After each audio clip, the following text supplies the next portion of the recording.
ମୋ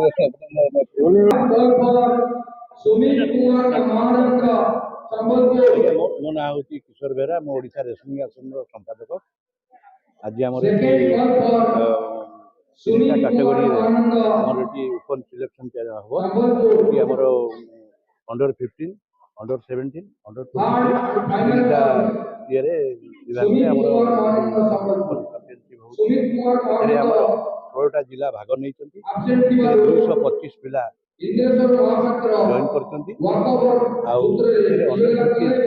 ଏଥିରେ ଯେଉଁମାନେ ପିଲା ପ୍ରଥମ ସ୍ଥାନ ଅଧିକାର କରିବେ ସେମାନେ ତାମିଲନାଡୁ ଯିବେ। 24 ତାରିଖ ଦିନ ସେଠି ତାମିଲନାଡୁରେ ପହଞ୍ଚିବେ। ସେଠି ନ୍ୟାସନାଲ ଟୁର୍ଣ୍ଣାମେଣ୍ଟ ଅଛି।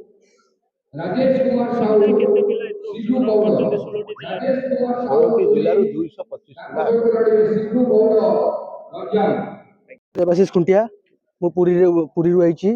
ଏଇଟା ତ ଆମ ପୂର୍ବତନ ଅନୁଷ୍ଠାନ ହେଉଛି ଆମର କୁସ୍ତି। ଆମେ ଏହାକୁ ନାଁ ରଖିବା ଆଉ ଆମେ ଏହାକୁ ଆଗକୁ ବଢେଇବା। ଏଇଟା ହେଲା ଆମ ପରିଚୟ ଆଉ ଏଇଟା ହେଲା ଆମ ଧର୍ମ।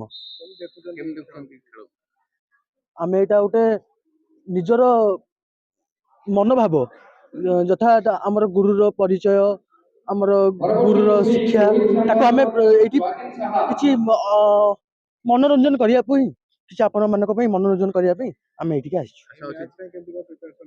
ଆଜ୍ଞା, ମ୍ୟାଚ୍ ପାଇଁ ବହୁତ ଭଲ ପ୍ରିପାରେସନ୍ ହେଇଛି। ଆପଣ ଦେଖିବେ ଏଇଠି। ଆଜ୍ଞା, ଜିତିବେ ଯେମିତି ହେଲେ। ଆମ ଜାଗା ହିଁ ଜିତିବେ। ସକାଳେ ଆମର ସକାଳ ବେଳିଆ ଆଉ ରାତି ବେଳିଆ 2 ଓଳିଏ ପରିଶ୍ରମ ହୁଏ। ଇଚ୍ଛା, ଯାହାର ଯେମିତି ଇଚ୍ଛା ନା, କାହାକୁ କେମିତି କହିହବ।